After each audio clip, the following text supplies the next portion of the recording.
नमस्कार, मैं हूं आपके साथ विभा उपाध्याय और आप सभी दर्शकों का अन्नदाता कार्यक्रम में स्वागत करती हूं। हमारे देश का किसान जन का पोषक है, वो श्रम का देवता है, अन्नदाता है। उसमें ही भारत की आत्मा निवास करती है और ऐसे ही किसानों की प्रगति के लिए हम खेती बाड़ी से जुड़ी हुई बहुत सी नई लाभकारी जानकारियां हर रोज सुबह लेकर आते हैं। मधुमक्खी पालन करके कई लोग अच्छी कमाई कर रहे हैं। मधुमक्खी पालन कम लागत में अच्छा मुनाफा देने वाला व्यवसाय है और जो किसान मधुमक्खी पालन व्यवसाय शुरू करना चाहते हैं तो खेत की मेड़ों पर और तालाबों के किनारे आसानी से किया जा सकता है। और जिन किसानों की जोत छोटी है वो खेती बाड़ी के साथ साथ मधुमक्खी पालन व्यवसाय को कर सकते हैं। तो आप किस प्रकार से करें मधुमक्खी पालन, इस बारे में जानकारी दे रहे हैं विषय विशेषज्ञ डॉक्टर हरीश शर्मा। तो हम अपना जो मौन वंश, जब हमारे मौन वंश जैसे हमारे 60 से 80 मौन वंश हम कहते हैं, एक स्थान पर रखें और उस स्थान को जहाँ पे हमारे अधिक मौन वंश होते हैं उसी को हम अनालय कहते हैं, एपेरी कहते हैं। तो इस तरह एक मौन वंश से दूसरे मौन वंश में लगभग 2 से 3 किलोमीटर का फासला होना चाहिए। ये तो आगे मौनालय की बात। किसान भाइयों, इस व्यवसाय में एक बहुत ही महत्वपूर्ण प्रक्रिया होती है जिसे स्थानांतरण कहते हैं। इसमें फूलों की उपलब्धता के अनुसार मौन बॉक्सों की जगह बदलनी पड़ती है ताकि मधुमक्खियों से अधिक शहद का उत्पादन ले सके। आपको अपने उस क्षेत्र के जो मौन पुष्प हैं उनके बारे में जानकारी होनी चाहिए। अब एक पुष्प होता है, एक मौन पुष्प में बात कर रहा हूँ। तो मौन पुष्प उन पुष्पों को कहते हैं हम जिनसे मधुमक्खियां अपना नेक्टर व पोलन, मधुरस या पराग जो है एकत्रित करती हैं। जैसे कि हम सरसों के ऊपर करते हैं, मैंग्रोव्स के ऊपर करते हैं, हम यूकलिप्टस के ऊपर करते हैं, सनफ्लावर के ऊपर कुछ एरियाज में करते हैं। तो उन मौन पुष्पों की प्रचुर मात्रा होनी चाहिए। अगर उनकी मात्रा कम है तो आप जितना भी प्रबंधन कर लें आप शहद प्राप्त नहीं कर पाएंगे। तो इन चीजों का ध्यान तो रखना ही है। मौन पालन व्यवसाय में बॉक्सों की देखरेख ठीक से करना जरूरी है। अगर इस समय देखरेख में थोड़ी सी भी लापरवाही की तो व्यवसाय में घाटा हो सकता है। इसीलिए देखरेख में किन किन विशेष बातों का ध्यान रखना है, आइए जान लेते हैं। जो मौन गृह के अंदर आपकी चौखटें या फ्रेम हम कहते हैं, उनको हम हाइव टूल कहते हैं। उस हाइव टूल से उनको थोड़ा सा लूज करते हैं और जब आप मधुमक्खियों की फ्रेम को चेक करने वाले हैं तो एक तो अपने आप को स्थिर रखें और सबसे महत्वपूर्ण जो हमारा काम होता है निरीक्षण करते समय वो यह भी होता है कि क्या इसमें एक अच्छी रानी है या नहीं है। मौन वंश जितना सशक्त हो, लेकिन उसके आगे सशक्त तो तभी होगा जब हमारे उसमें एक अच्छी युवा रानी जो होगी वो उपलब्ध होगी। और साथ ही साथ रानी की कार्यकुशलता जो है वो हम देखते हैं अंडों से, ब्रूड से। तो जो ब्रूड है वो जिस भी फ्रेम पे आप देख रहे हैं वो स्कैटर्ड, बिखरा हुआ नहीं होना चाहिए। साथ ही साथ अगर अंडे दिख रहे हैं तो अंडे एक ही डायरेक्शन में और एक साथ सभी के सभी कोस्ट में होने चाहिए। अन्यथा जो रानी है वो बूढ़ी हो चली है, उस रानी को बदलने की आवश्यकता है। और हर एक फ्रेम को आराम से उठा करके ऊपर जब आप निकालेंगे तो उसमें आप देखेंगे कि उसमें पराग कितना है, उसमें शहद है तो शहद कितना है, अगर शिशु हैं तो क्या उसमें अंडे हैं, क्या उसमें शिशु हैं, और या बंद ब्रूड जिसको कहते हैं हम किस अवस्था में है वो आपने देखना है। और अपने लिए आप उसका रिकॉर्ड भी रख सकते हैं कि हमारे किस फ्रेम पे ये जो पराग, शिशु या ब्रूड व अंडे की कितनी मात्रा है। अब इसमें हम निरीक्षण करते हुए एक तो मधुमक्खियों में देखेंगे कि भोजन है या नहीं है, भोजन इनका शहद होता है या पराग होता है, तो उसको देखेंगे। और जो स्थान जहाँ रखें हम वहाँ पे एक पानी का प्रावधान आवश्यक करें। इससे भी आपके जो मौन वंश है वहाँ पे हमेशा जो है स्वस्थ रहेंगे। और साथ साथ हम ये सुनिश्चित करेंगे कि कोई बीमारी तो नहीं है। तो बीमारी वयस्क मधुमक्खियों भी हो सकती हैं और जब अंदर देखते हैं हम तो शिशुओं में देखने की कोशिश करते हैं। तो शिशु को भी हम देखेंगे कि उसमें जो शिशु है क्या उसका रंग जो है वो सफ़ेद है, अगर नहीं है तो उसमें क्या दिक्कत है। क्या उसकी पोजीशनिंग ठीक है या वो उल्टा पड़ा हुआ है, फूला हुआ है, तो वो भी हम कहते हैं कि उसमें कोई बीमारी है। किसान भाइयों, अगर आप मौन पालन शुरू करना चाहते हैं तो अपने जिले के उद्यान अधिकारी से संपर्क करें और इस व्यवसाय को शुरू करने में जो भी तकलीफ बातें हैं उसकी जानकारी लें तथा इस पर मिलने वाले अनुदान के बारे में भी पूरी जानकारी लें। इस व्यवसाय को भूमिहीन लोग जो हैं, छोटे स्तर पर जो किसान हैं, युवा है, तो महिलाएं हैं, कोई भी वर्ग इसको बड़ी सुगमता से अपना सकता है। किसान भाइयों, खेतीबाड़ी के क्षेत्र में कई ऐसे कीट होते हैं जो कि विभिन्न फसलों को नुकसान पहुंचाते हैं। ऐसा ही एक कीट है लाल मकड़ी, जिसे रेड माइट के नाम से भी जाना जाता है। ये कीट आकार में बहुत छोटा होता है, लेकिन इनकी तादाद अधिक होने पर ये फसलों को भारी नुकसान पहुंचाते हैं। खासकर भिंडी, बैंगन और गेंदे जैसी फसलों पर इनका आक्रमण अधिक होता है। तो इनका समय रहते नियंत्रण किस प्रकार करना है, जानते हैं कीट वैज्ञानिक डॉक्टर रविंद्र प्रसाद से। कई तरह के फसल है, जो फसल हैं उसमें माइट नाम का एक बहुत सूक्ष्म जीवी प्राणी है, जिसका आक्रमण कई तरह की सब्जियों में और अन्य फसलों में होता है। ये फसलें हैं, जितना भी लत्ती वर्गीय सब्जी है, जैसे कद्दू, झींगा, नेनुआ, लोबिया, फ्रेंच बीन, और जो दलहनी फसलें हैं जैसे मूंग, उड़द, और भिंडी, सब्जियों में भिंडी, बैगन इत्यादि सबों में इसका प्रकोप काफ़ी होता है। माइट को हिंदी में बहुत जगह शुद्ध भाषा में बरूथी कहते हैं। एक कीड़ा नहीं है, कीड़ा से भिन्न एक अलग प्राणी है जिसमें 8 पैर होते हैं, 4 जोड़े पैर होते हैं, पंख नहीं होते हैं। किसी भी फसल में कीट या रोग लगने के कई कारण होते हैं। अगर उन कारणों को जान लिया जाए और बचाव के जरूरी उपाय कर लिए जाएं, तो हो सकता है फसल में कोई रोग या कीट लगे ही नहीं और किसानों का होने वाला खर्च भी बच जाए और उपज भी अधिक मिले। अगर माइट के संदर्भ में बात करें तो यह कीट धूल वाली जगहों को अधिक पसंद करते हैं, यानी जिस भी फसल की पत्तियों पर धूल इकट्ठा होगा वहाँ इसके प्रकोप की संभावना बढ़ जाती है। इसके अलावा फसल में कम नमी रहने पर, पोषक तत्वों की कमी या अधिकता होने पर भी इनका प्रकोप बढ़ता है। खास करके जो जितने तरह की माइट हैं उसमें से लाल माइट, लाल मकड़ी माइट बहुत ही प्रमुख है। ये प्रारंभिक अवस्था में जब आक्रमण होता है, उस अवस्था में पौधों के पत्तियों के निचले सतह पर जाला बनाते हुए उसमें महीन महीन भूरे भूरे रंग का, लाल रंग का सूक्ष्म प्राणी विचरण करते रहता है। आप गौर से देखेंगे तब, और जो प्राणी होता है सैकड़ों की संख्या में पत्तियों पर होता है और पत्तियों के रस को बुरी तरह चूस डालता है।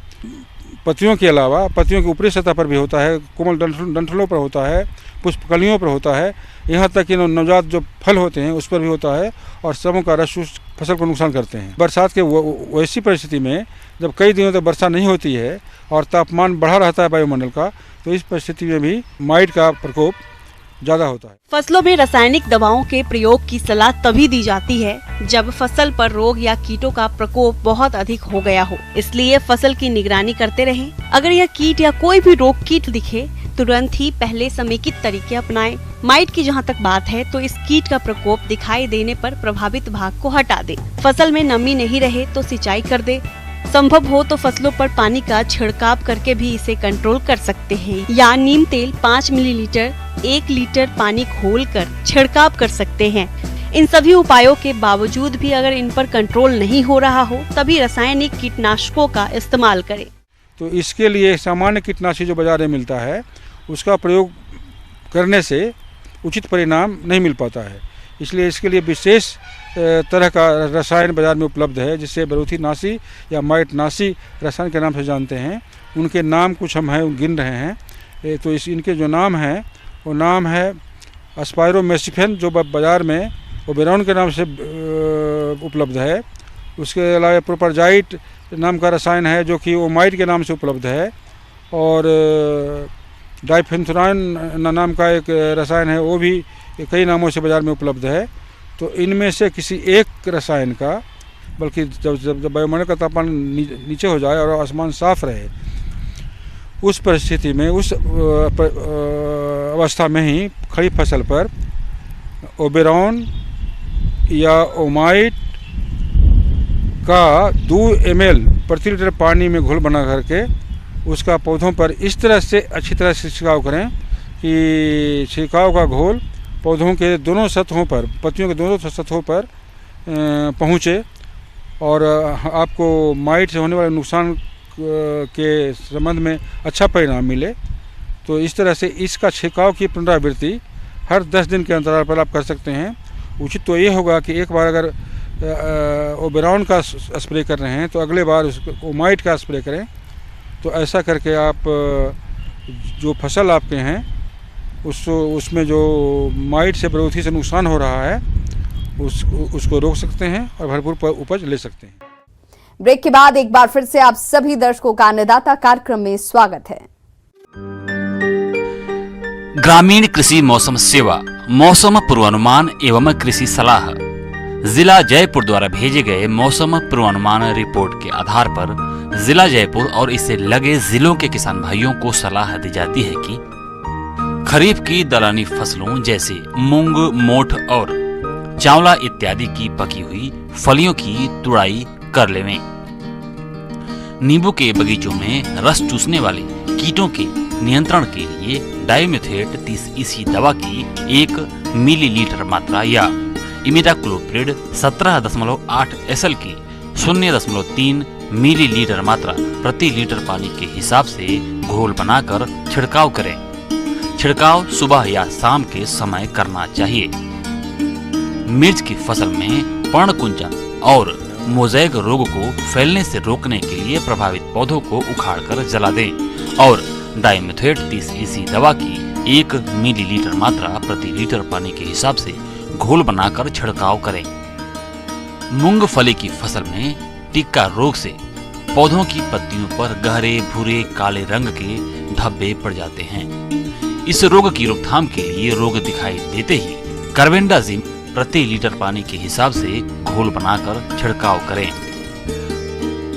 बाजरा की फसल में झुलसा रोग की रोकथाम के लिए प्रोपिकोनाजोल 1 मिलीलीटर प्रति लीटर पानी के हिसाब से घोलकर छिड़काव करें।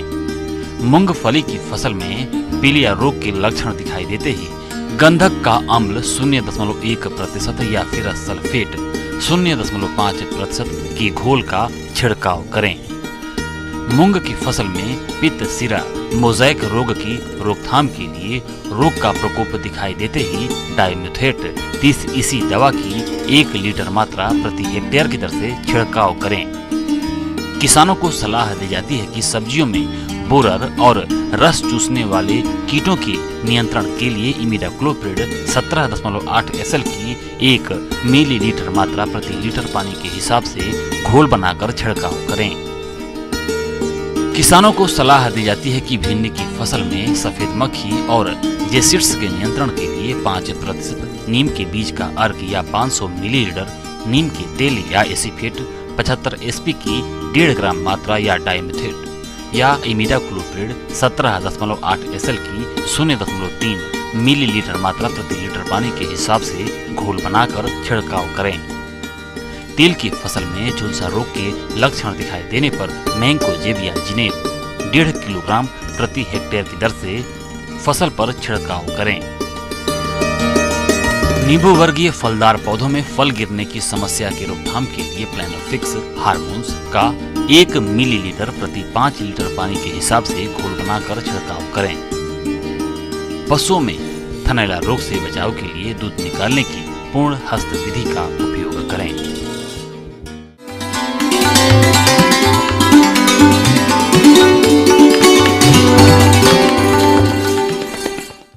आइए जानते हैं अन्नदाता निःशुल्क फोन के माध्यम से पूछे गए समस्याओं का समाधान। अन्नदाता निःशुल्क फोन संपर्क सेवा के माध्यम से पूछे गए प्रश्नों में से आज हमने जिस प्रश्न को कार्यक्रम में शामिल किया है उसे पूछा है ग्राम बालेपट्टी, जिला भरतपुर के कृषक चंद्रजीत वर्मा ने।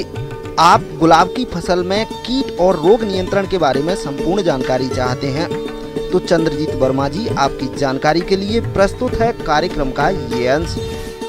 आज आपको गुलाब की खेती कैसे करनी है, उसको देखरेख उसकी कैसे करनी है, इसके बारे में पूर्ण रूप से जानकारी दूंगी। तो सबसे पहले मैं आपको ये बताना चाहूँगी अगर खर पतवार आता है तो उसे समय समय पर उसकी निदाई गुड़ाई जरूरी होती है, क्योंकि निदाई गुड़ाई नहीं करने से वो क्या होता है कि खर पतवार जो गुलाब के लिए जो भी आप पोषक तत्वों का प्रयोग करेंगे उसको ले लेंगे और गुलाब की आपकी पैदावार अच्छी नहीं हो पाएगी। तो समय पे निदाई गुड़ाई करें, संभव हो तो हाथ से करें, नहीं तो मैकेनिकल विधि से, साइकिल विधि से ये करें। खरपतवार नाशी का भी इस्तेमाल आप कर सकते हैं।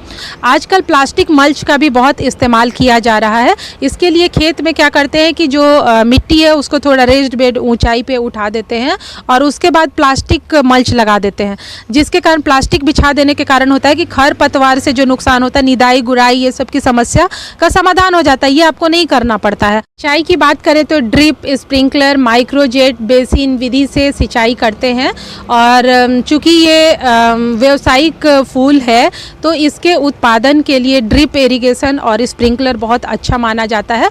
कम पानी जहाँ है वहाँ भी इसको आप लगा सकते हैं। तो इससे देखा गया है कि जो उपज आती है बहुत अच्छी आती है, लागत भी कम आता है। तो हमारे किसान भाई इसको अपना सकते हैं और ये लाभप्रद होगा।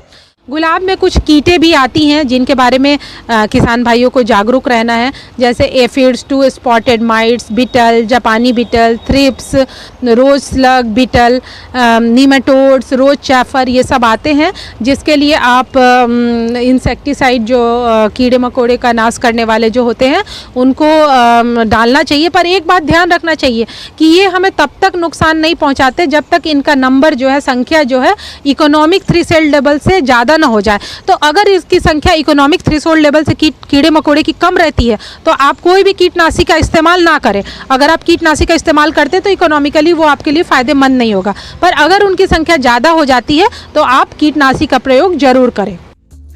किसान भाइयों, गुलाब की फसल में रस चूसक कीट छोटे, गोल, हरे, गहरे हरे या काले रंग के होते हैं जो पौधे के कोमल भाग, शीर्ष कलियों और फूलों पर गुच्छों में चिपके रहते हैं तथा पौधों का रस चूसते रहते हैं, जिसके कारण पत्तियां सिकुड़ जाती है तथा फूल खराब हो जाते हैं। इनके नियंत्रण के लिए इमिडाक्लोप्रिड 1 मिलीलीटर दवा 3 लीटर पानी की दर से घोल बनाकर 10 से 15 दिन के अंतराल पर छिड़काव करें। गुलाब में कुछ रोग भी आते हैं जैसे crown gall rot, black spot, powdery mildew, downy mildew, rust, anthracnose, grey mould, verticillium wilt, ये सब आते हैं। किसान भाइयों, डाईबैक रोग यह एक कवक जनित प्रमुख रोग है। ये पौधे के ऊपरी भाग से नीचे की ओर जाता है। सामान्यतः शाखाओं की कटाई के बाद कटे हुए स्थान से आगे बढ़ता है, जिसके कारण पौधे सूख जाते हैं। कवक के अलावा ये रोग उर्वरकों के अनुचित प्रयोग, अधिक सिंचाई, जल निकास की उचित व्यवस्था न होने से और प्रकाश के अभाव के कारण भी होता है। इसकी रोकथाम के लिए रोगग्रस्त शाखाओं को काटकर अलग कर दें, साथ ही कटे हुए भाग पर बोडो पेस्ट लगाएं और कॉपर ऑक्सीक्लोराइड 3 ग्राम दवा प्रति लीटर पानी की दर से फसल पर छिड़काव करना चाहिए।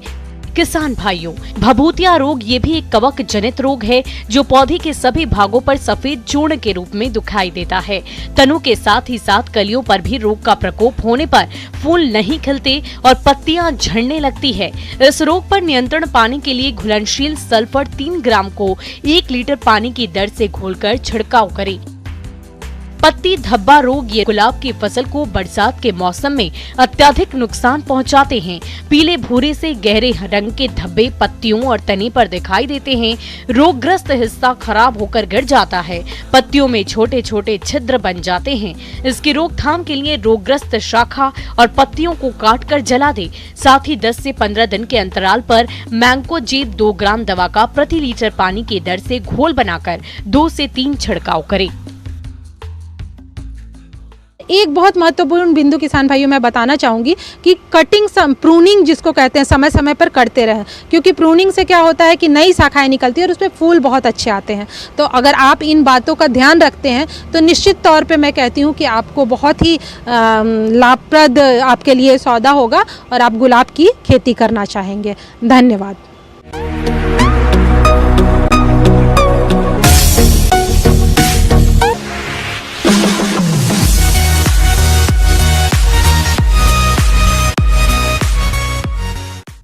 एक नजर डालते हैं राज्य के कुछ मंडियों के प्रमुख फसलों के बाजार भाव पर।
किसान भाइयों, कृषि संबंधित समस्या और सुझावों के लिए आप हमें इस पते पर संपर्क कर सकते हैं। प्रोड्यूसर अन्नदाता, news 18 Rajasthan, Ramoji film city, Hyderabad 501512। साथ ही आप हमें ईमेल भी कर सकते हैं। हमारा ईमेल है p18annadaata@nw18.com। इसके अतिरिक्त आप हमें निःशुल्क हेल्पलाइन नंबर 1800889216 पर सोमवार से शनिवार सुबह 10 बजे से शाम 4 बजे के बीच संपर्क भी कर सकते हैं। अब समय हो रहा है आपसे विदा लेने का। कल फिर होगी मुलाकात कृषि से जुड़ी महत्वपूर्ण जानकारियों के साथ। नमस्कार।